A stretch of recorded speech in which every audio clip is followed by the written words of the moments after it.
বাংলাদেশে এখনো মনে হয় আমরা স্বাধীন হই নাই, এখন আমরা পরাধীন।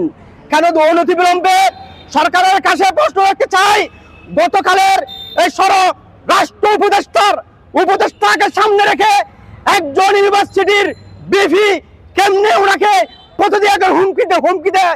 আমি যদি স্বরাষ্ট্রমন্ত্রী হইতাম সাথে সাথে ওনাকে গ্রেপ্তার করে জেলের মধ্যে নিয়ে যেতাম। দুঃখ লাগে আপনি অনতিবিলম্বে আপনার দ্বারাই স্বরাষ্ট্রমন্ত্রী ঘোষণায় মনে হয় আপনারা ওনাদের গোলাম, ওই ছাত্র রাজনীতির আপনারা গোলাম। আপনারা দেশের কল্যাণ বই আনবে না। আগামী 12 ফেব্রুয়ারি যে নির্বাচন দিয়েছেন, আমরা তো এখনো শকুন বলছি নির্বাচন সুষ্ঠু হবে কিনা। এই দেশে যখন যে জুলাই যুদ্ধ ওসমান হাদিকে হামলা করছে, এটার জন্য আমরা দুঃখ জানাই। সাথে সাথে আমাদের কুষ্টিয়া ইসলামী ফ্রন্টের প্রার্থী একজন এমপির পুত্রকে হত্যা করেছে, এটার কোনো নিরহ নাই। কেমনে নিরহ থাকবে যে ওপেনলি একটা আলেমদের একটা মসজিদের ঘরের ইমামকে যে আপনারা ওপেনলি হত্যা করেছে, আপনারা ওনাদের এখনো পর্যন্ত গ্রেপ্তার নাই। একজন লাশকে পুড়িয়ে উল্লাস করেছে, এখনো পর্যন্ত গ্রেপ্তার নাই। কেমনে বুঝতে পারবো আপনাদের দেশকে আপনারা শান্তি দিবেন, শান্তি নির্বাচন করবেন। আমি অনতিবিলম্বে এই সরকারের আপনারা যদি না পারেন, আপনারা অনতিবিলম্বে ইলেকশনের আগে প্রতিরোধ করেন। আর খাওয়া মায়ের বুক খালি হতে চায় না। এই সোনার স্বাধীন বাংলাদেশে যে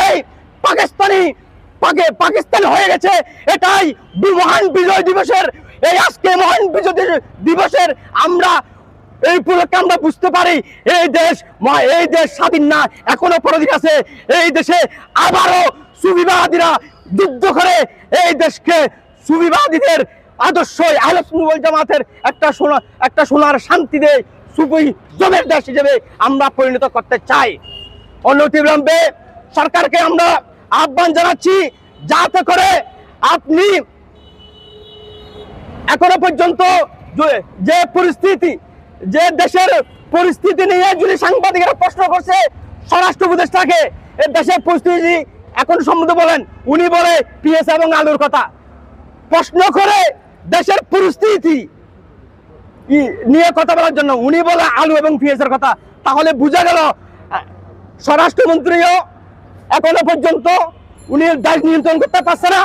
ওনার সামনে কেমনে একজন ডাকসু বিপি, মনে হয় উনি একজন মন্ত্রী, একজন ডাকসু বিপি কি হয়েছে, উনি তো বাসিনের কথাবার্তা বলবে, উনি এখন দেশ মনে হয় উনি দেশটা নিয়ন্ত্রণ করছেন, মনে হয় উনি দেশটাই উনার, উনি যাই বলে তাই হবে। এটা হতে পারে না। অনুমতি বিলম্বে আমরা আজকে মহান বিজয় দিবস উপলক্ষে সকল দেশবাসীকে